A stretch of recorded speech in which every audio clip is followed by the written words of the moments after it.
parte 2 do Mostrando Minhas Slimes. Já mostrei uma na baixinha, se você não viu, olha aí, tá? Então, vamos lá mostrar outra.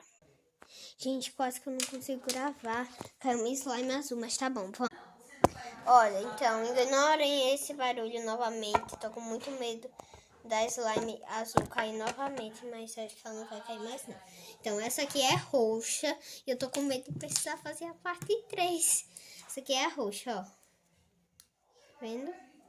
Na câmera ela tá meio preta, meio cinza, mas é um roxo, um cinza. Mas é mais aproximado, é um roxo, é um roxo. É um roxo feio, mas é um roxo. Meu Deus. E parte 4. Estragou com minha vida essa parte 4. Parte 3, que parte 4. Tchau, tchau, tchau, tchau, tchau.